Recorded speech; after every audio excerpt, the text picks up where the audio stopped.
hard work, perseverance, learning, studying, sacrifice, and most of all, love of what you are doing.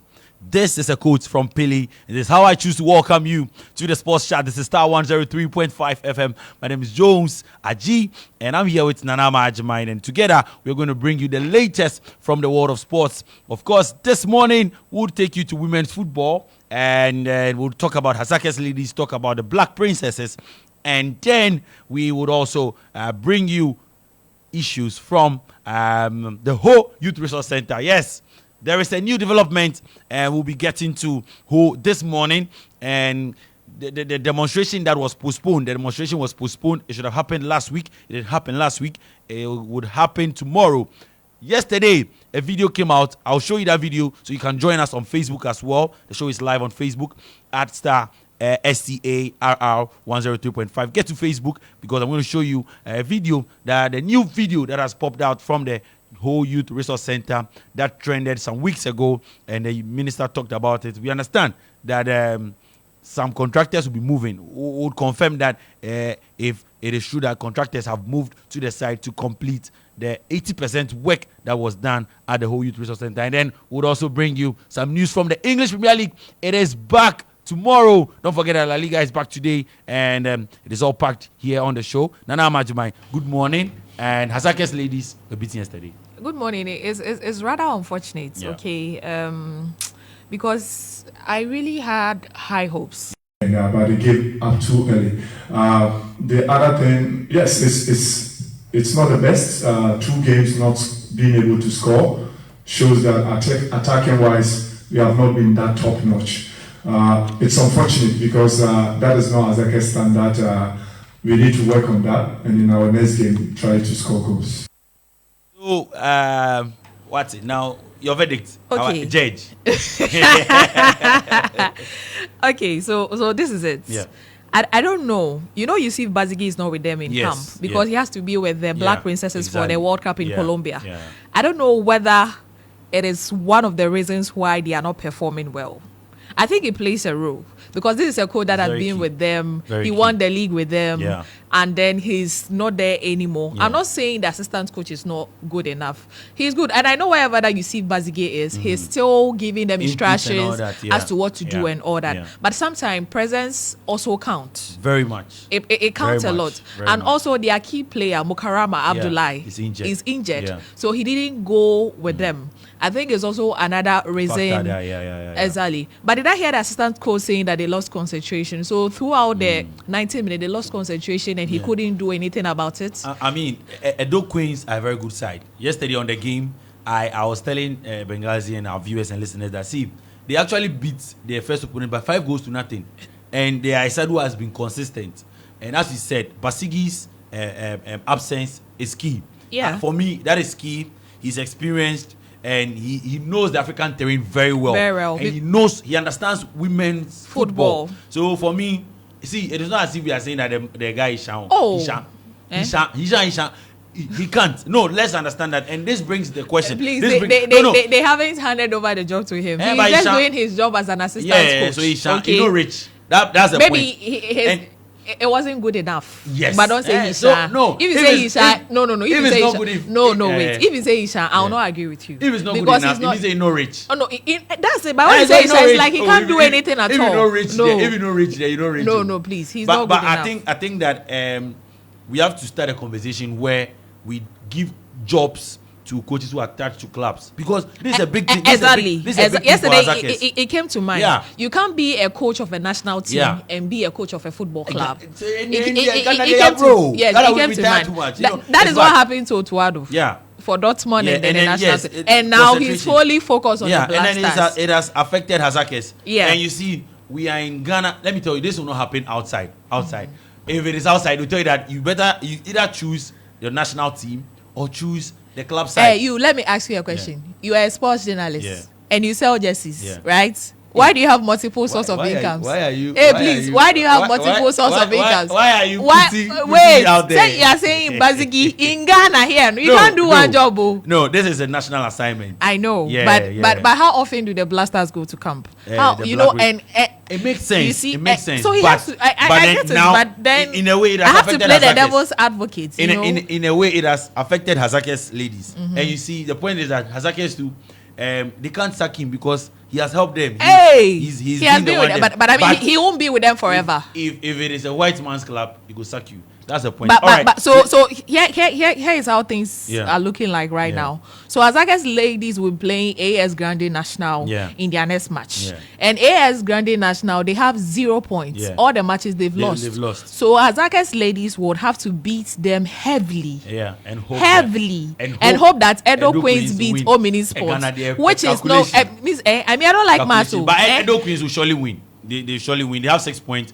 They've already qualified. So they don't even need it. Yeah. But I think I don't know. I have a feeling calculation. It's like Hazake's ladies are on the verge of elimination. Yeah. Well, but time will tell. Let's hope. Yeah. So still on women's football, Black Princesses Management Committee Chairman Gideon Fosu has stated that his main objective is to get Ghana's national women's under-20 football team to progress to the round of 16 stage at the 2024 Women's Under-20 World Cup. Don't forget that over the years, the Under-20 side, they have never qualified out of the group stage. So he made these remarks before the Black Princesses left Accra for the United States of America to play friendly games before moving to Colombia to compete in the World Cup. Now, Ghana is in Group E with Austria, Japan, and New Zealand. The top two automatically progress to the next stage with two best third place teams also progressing. Now let's get to listen to Mr. Gideon Fosu. Basigi is a very collaborative coach. I think Basigi listens to advice a lot. He's one person I always tell everybody I enjoy working with him because he seems to, take what you're telling him, and he also wants you to understand what he's doing. And it's been a very good relationship. I think Basigi is a very good coach. Going into this tournament, I think the aim is to move past the group stage and then take it game after game. So that has been our motivation so far, and that has been the story for all the girls, for the technical team, for everybody that's a part of the team. In fact, that has been the wish also, or the request from the FA president as well. So we are working very hard towards that. Right, so that was Mr. Gideon Fosu speaking there. We wish the Black Princesses all the best. Quick one, Nanama. They should go and make Ghana proud. I think I've said it. Yeah. They should give them the money that they need. The per diem is a very big important motivation. Yeah. So they should give them all the support they need, and then so that they can do well. All right, now you can join us on Facebook right now. You would see videos of the whole Youth Resource Center, current videos that they were actually taken yesterday. And if you follow the story, let me give you a quick background of the story. So the whole Youth Resource Center came into the news some few weeks ago after journalists in the Volta region actually went there to capture the bad state, the poor state, the rotten state of the whole Youth Resource Center that was used for the State of Mass celebrations last year. Now, the people of who decided that we are not going to sit back, we are not just going to allow the media to talk, we want to demonstrate. So a demonstration was put together. It was supposed to happen last week, Friday, and then we understand that the police gave the organizers a letter that, see, we have another demonstration in the southern parts of the Volta region, so bring your demonstration forward. And so it was brought to Friday the 16th of August, that is tomorrow. And yesterday we understand that if you are on Facebook now, you can watch that now. We understand that the place has been cleared, and we are a bit confused. So I have on the line Mr. Raymond Chiagbe, Efokojo, he's popularly called. He's the lead campaigner for the Evergloomy demonstration, and he's a big man in the Volta region, a loud voice, and trust me, they have put this thing together. So he's on the line. Good morning for Raymond, and thank you so much for joining us on Star FM. Yeah, good morning, I'm Jones. How are you doing? I'm all right, and I believe that you are fine as well. Now, I'm doing well. Yeah, so leading up to this matter, the video that you guys released yesterday, what has been the story, because I understand that there has been communicated that you guys should hold on with your demonstration. All right, so a very good morning to you and a very good morning to all the listeners of Star FM. And thank you for the opportunity once again. So yes, we were there at the Volta Youth Resource Center yesterday because the demonstration is tomorrow. So we just had to go there and then see for us if there have been any update. And unfortunately for us, there was an update. Yes, the police actually asked us to postpone the demonstration from last week Friday because they had a demonstration that they have to go and cater for at Aflao, and so we had to do that and bring it tomorrow. Yes, they called us for another meeting, and that meeting was supposed to have us to stop the demonstration because Ray, who called you for another meeting? So we met the police command again.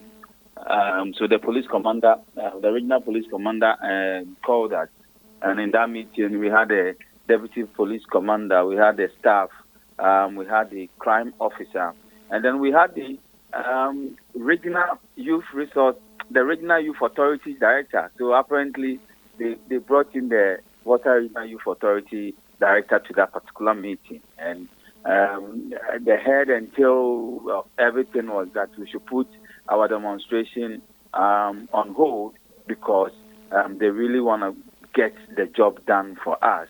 Indeed, they promised us that they were going to organize a meeting with the conveyors, and then the CEO for the youth authority, who is Mr. Pius Enam Hachide.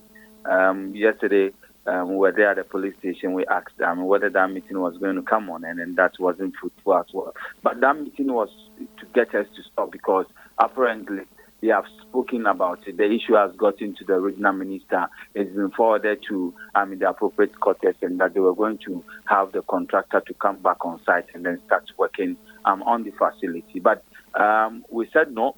We didn't trust, just the words of these guys because we've heard from them before the sword cutting. 9 months we were promised. It didn't work. We asked for it before the end of the first tenure of President Nana-Addo. It didn't work. The Independence Day celebration last year, they came, we were made to believe that they were going to complete it. That one also didn't work. And so we were very categorical with that look, the timelines that we've been given before and the promises we've been given before never worked. And so we're not going to also believe a word of mouth again from them. If only we see the contractors back on site as we saw them before the Independence Day celebration, then we'll call off this particular demonstration because we would have seen that work was seriously ongoing. But anything apart from that, we're not going to back down with the demonstration. And so that is how come we have to finally have a final check yesterday because, to be fair, it is not as if we just want to hit the street for hitting street's sake. It is because we want the facility, completed and the facility to be put in use. And so if it was being worked on seriously, we wouldn't have, embarked on this. But yesterday, no, there was nothing showed, but there was a sign of a work being done. Look, previously, the place looked like a jungle. We stated it. The place was like a jungle where you could easily go and hunt for antelopes or, whatever bush meat you want. But miraculously, yesterday we got there and the place has been cleared. The entire place has been cleared. And then we were told, indeed, we went a little bit late. Just before we arrived, there were officers, that came from Accra. The person wasn't specific which, quarters, but we were made to know that there were, some government officials, there were some high-ranked officials who came to the facility to take pictures of, the parts, the places not incomplete, to take some measurements of some places. Okay. So it does mean that they've heard the voice. Are you going to go on with your demonstration tomorrow? Absolutely. Right from there, we have to go back to the regional police command because we were asked to come and discuss the route and that we were going to apply. And then we went and then we said, look, that for what they have done, we've seen it before. After all, the Independence Day, what we saw Independence Day is more than just clearing clearing up the place. We saw really serious work ongoing, but even that one, they abandoned it after. So this can't be anything. We want to push it. I mean, maybe it has not gotten to the president yet. Maybe it's still in the cortex of the National Youth Authority. Maybe it has gotten to the office of the sports minister. Maybe it's gotten to the office of the vice president, and the president is not aware. We know that President Nana Addo Dankwa Akufo-Addo will finish it if he hears that the people of Volta are calling. He is a father. He asks us to be citizens and not spectators.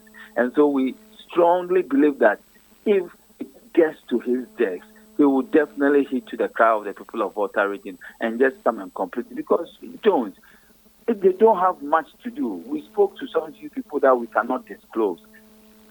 We don't have so much to do to really put that facility back on track. And then I'll be very surprised that the president will really say that, no, let's leave this facility to rot. No, I am not sure of that. The president definitely will want to complete this thing and then put the taxpayers' money to real good use. And so tomorrow we want to work. Tomorrow we want to show our guys want to show our disappointment that the facility is not completed, and we need it to be completed for use.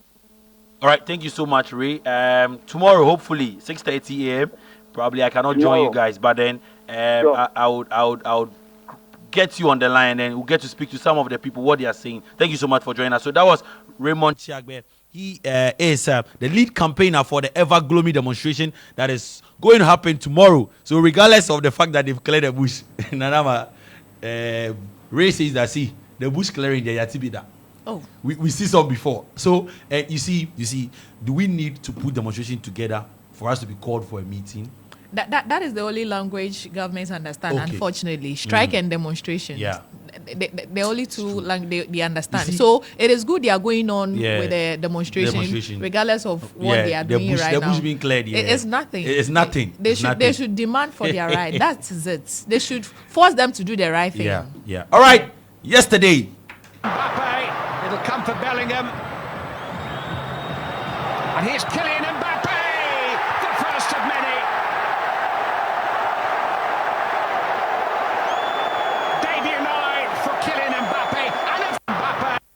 Yesterday, Madrid won, but Barca fans were in pain. Barca fans were in pain. So, Kylian Mbappe has announced his arrival at Real Madrid with a goal. Not too spectacular, but trust me, it is very key. For big players like this, when they move to clubs like this, they need to actually score goals. And his first official game, Kylian Mbappe scored on his Real Madrid debut as Madrid outclassed Atalanta 2-0 to win the European Super Cup yesterday. Now, Uruguayan Federico Valverde put the European champions ahead after 59 minutes from close range. Mbappe fired the ball into the top corner from Jude Bellingham's pass to double the advantage 9 minutes later. Madrid clinched a record 6th Super Cup crown to move ahead of Barcelona and AC Milan, who have each won the annual match between the Champions League winners and the Europa League champions 5 times. Now, here is Carlo Ancelotti, Don Carlo, reacting to his side's victory over Atalanta. Feel good. Difficult game, above all the first half. Second half much better. We had more space in front, and we showed our quality in second half. So in the first half, a lot of difficulty. Atalanta played really well defensively, and we had difficulty to find space. Of course, we are happy. The first game of the season, and we started well. I think Mbappe did really well. It was the first game. He adapted really well to the team. He combined well with Vinicius, with Bellingham. Of course, we have a lot of quality, but we have to be able to play together. We did tonight, and this is good for us. Now, Kylian Mbappe couldn't hide his joy after actually winning his first game, scoring his first goal, and winning his first trophy for Real Madrid yesterday. Night. Always dreaming about this type of nights, and now it's a reality. Play for this club, the best club in the world, is something crazy. I'm really happy to make my debut today.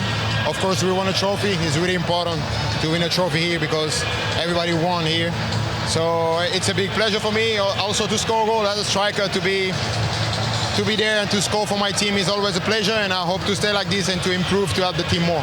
how easy is to play with Vinicius and Rodrigo? Because there were many speculations that how will you fit together, but tonight it seemed like you get along really well. Yeah, it's easy to play with them because they are great players, and all the players in the team are great. That's why this is Real Madrid, and this is the best club in the world because we have the best player here, and it's a pleasure to play with Rodrigo, with Vinicius, also with Bellingham, and with all the guys there. Tell me how. And the pain goes straight to all Barca fans. All right, so on that note, we would end sports this morning, but we're not done for sports for the day or the week at all. So do join us on the game at 1 p.m. this afternoon on radio at Star 103.5 FM. And it's getting interesting and exciting, and on TV at GH1 TV as well. To join our FPL code, the code is S6TX88. That is the GH1 TV and Star FM Sports Fantasy Premier League code. S6TX88 there. My name is Jones Ajay. I was here in Nana Majimine. The morning show continues, and don't forget to enjoy the day.